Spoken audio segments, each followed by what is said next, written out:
Hotel থেকে এই দৃশ্য। এখন বাজে 5:30। ভোর 5:30টায় আমরা উঠে রেডি হয়ে গেছি। 1-2 জন বাকি আছে। মানালি ভ্যালির একটা ছোট্ট দৃশ্য। এই আমাদের ব্যালকনির গেট। রুম থেকে হোটেলের পজিশন বলো আর হোটেলের কন্ডিশন বলো, সবই ঠিক আছে। গরম জলের একটু অভাব। রাত 10টার পরে গরম জলটা সাপ্লাই দেয়।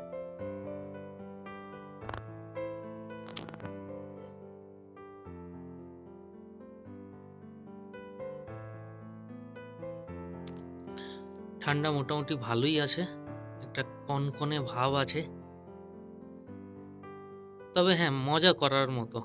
এমনটা না যে আমি পারছি না, বা যারা বয়স্করা আছেন তাদের জন্যও ঠিক আছে, মানিয়ে নিতে পারবে। Good morning. এখন বাজে 6টা।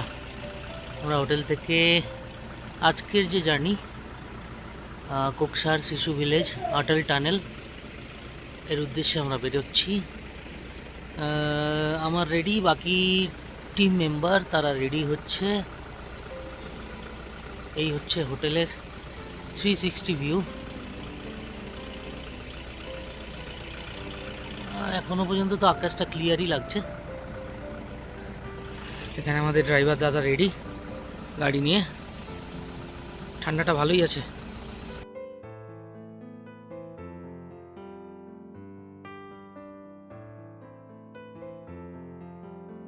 কি ভালো লাগছে আমার ওই দেখছো? ওইখানটা উঁচু ওয়াও, ওখানে বরফ পড়ছে, এখানে বরফ পড়ছে। Good morning Manali, good morning. আরে, দূর।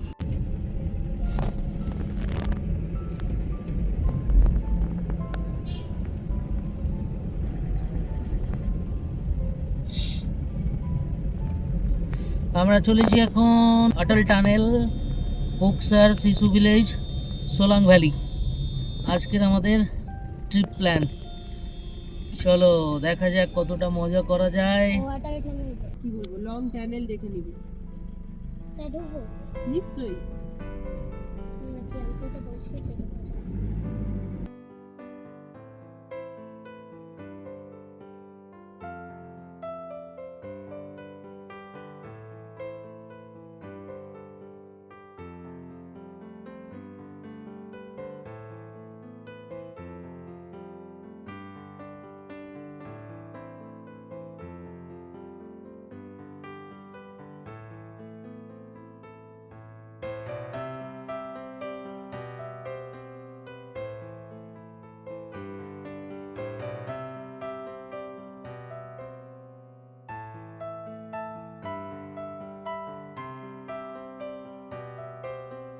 মানালি থেকে অটল টানেলের ডিস্টেন্স অ্যাপ্রক্স 35 কিলোমিটার।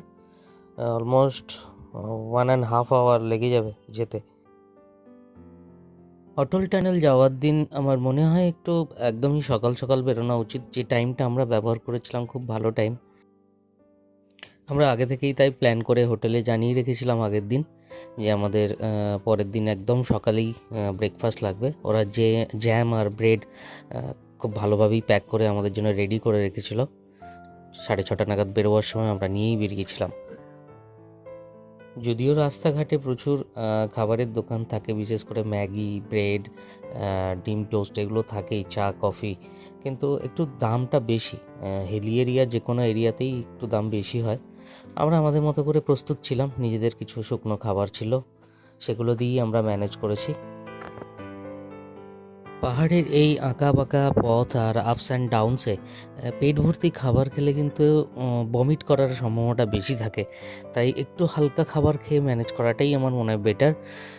যদিও এই জায়গাগুলোতে যে খাবারের দাম, Maggi almost 80 rupees, 90 rupees, 100 rupees, চা কফি 30-40, যে যেমন পারে দামটাকে নেয়।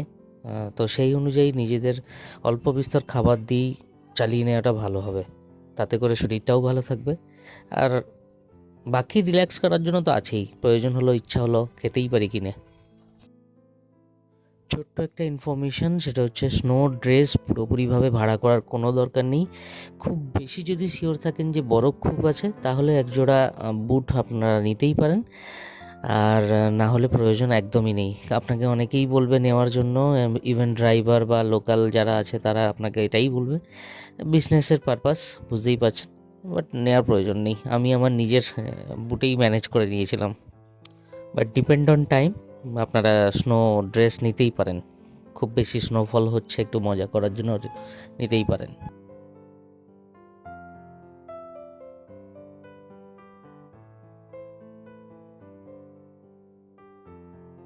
এই রাস্তাতে বেশ ভালোই জ্যাম হয় মাঝে মাঝে, যদিও আমরা খুব একটা জ্যাম পাইনি।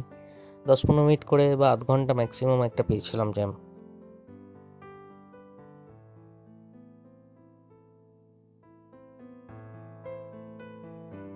এখনো পর্যন্ত সেইভাবে বরফ পাচ্ছি না, তবে রাস্তার দুই ধারে যে পাহাড়ের পর্বতের চূড়াগুলো, পর্বত শৃঙ্খলাগুলোতে প্রচুর পরিমাণে বরফ জমে আছে, দেখাই যাচ্ছে।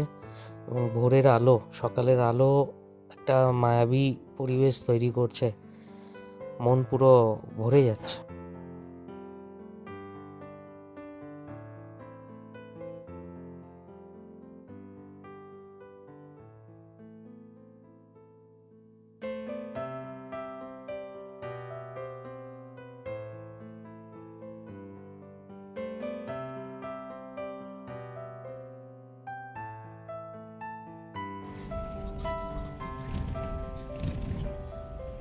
পীরপাঞ্জাল পর্বতের অন্যতম এই নদী বিয়াস নদীর উৎপত্তি অ্যাকচুয়ালি কিন্তু শিখর বে আর হনুমান টিব্বার মধ্যবর্তী একটা জায়গা থেকে।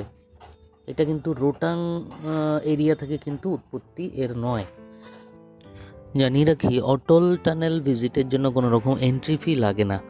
আর বেস্ট টাইম বলতে গেলে আমার হিসাবে জানুয়ারি ফার্স্ট উইক থেকে শুরু করে থার্ড উইক, এর মধ্যে বরফটা কিন্তু ভালো দেখা যায়, ভালো পাওয়া যায়। আমরা যেই সময় অর্থাৎ ডিসেম্বরের এন্ডে আমরা গিয়েছিলাম, সেই সময়টা এক্সপেক্টেড ছিল বরফ, বাট অতটা আমরা পাইনি, কিছুটা পেয়েছিলাম।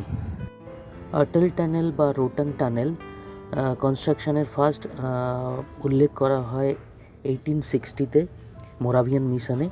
তারপরে 1942-তে এটাকে ফার্স্ট অ্যাকসেপ্ট করা হয় কনস্ট্রাকশন প্রজেক্ট হিসাবে, এবং এটাকে ফাইনাল গ্রিন সিগন্যাল দেওয়া হয় during PM mister Atal Bihari Vajpayee during the year of 2000। 500 কোটি টাকার এস্টিমেট এবং 7 ইয়ারের প্রজেকশন নিয়ে প্ল্যানটা শুরু হয়, বাট ডিফারেন্ট ফেলিওর্স, ডিফারেন্ট চ্যালেঞ্জেসের জন্যে এটা স্টপ থাকে মাঝখানে, এবং 2010-এ ফাইনালি এটা কমপ্লিট হয়। অলমোস্ট 1000 crore টোটাল এক্সপেন্স এটার জন্য লেগেছিল।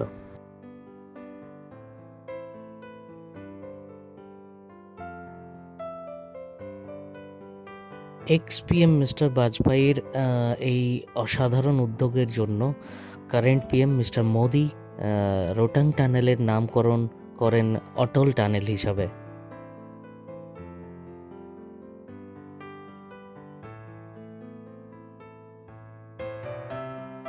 অটল টানেল হলো world's longest highway tunnel, above 10,000 feet, যার লেন্থ হচ্ছে 9.02 কিলোমিটার অ্যান্ড উইথ হচ্ছে 10 মিটার।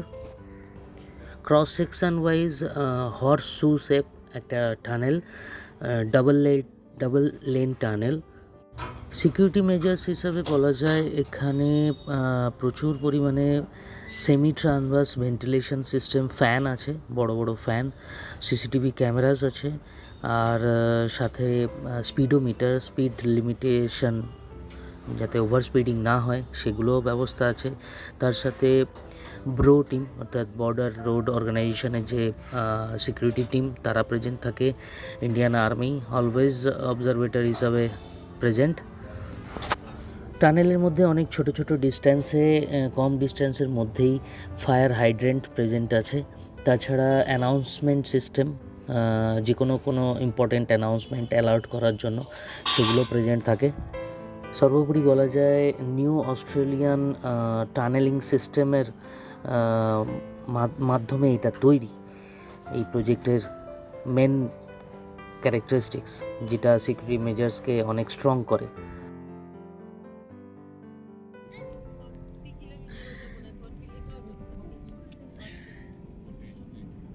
পৃথিবীর সবচেয়ে বড় টানেল কাজ করিনি মানে এগুলি করা কি এটা নিয়ে অনেক অনেক অনেক বলেছি। Famous Atal tunnel, we are in already. একটা সময় ছিল যেটা রোটাং পাসকে ব্যবহার করে প্রায় 46 to 50 কিলোমিটার একটা জার্নি ছিল লাহুল স্পিতি এই এরিয়াতে যাওয়ার জন্য মানালি সাইড থেকে। NH3-র এই পার্টে যে অটল টানেল, সেই ডিস্টেন্সটা বা সেই টাইমিংটাকে অনেকটাই সেভ করে দিয়েছে, যার ফলে লাহুল স্পিতি এখন অল সিজন অ্যাক্সেসেবল। আজকে আমরা যারা ট্যুরিস্টরা একদিনে শিশু কোকসার অটল টানেল সমস্ত কিছুই আমরা ঘুরে ফেলতে পারছি, সেটার একমাত্র শ্রেয় যায় ব্রো বর্ডার রোড অর্গানাইজেশনের এই অটল টানেল প্রজেক্টে। Thank you Indian government, thank you bro, thank you Indian army. Atal টানেলের মধ্যে বা এন্ট্রান্স অর এক্সিটে ভিডিওগ্রাফি ফটোগ্রাফি করার একটা রেস্ট্রিকশান আছে, যাতে কোনো রকম যানজট তৈরি না হয়, সেদিকটা ভালোভাবেই খেয়াল রাখা হয়।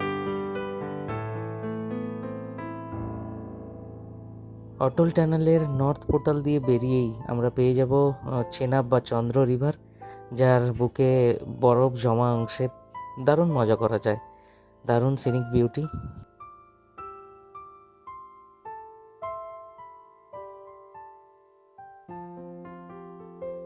থ্যাঙ্কস টু অল আরভি পুরো ভিডিওটা দেখার জন্য। সবাই ভালো থাকবেন, সুস্থ থাকবেন, ফিরে আসছি আবার।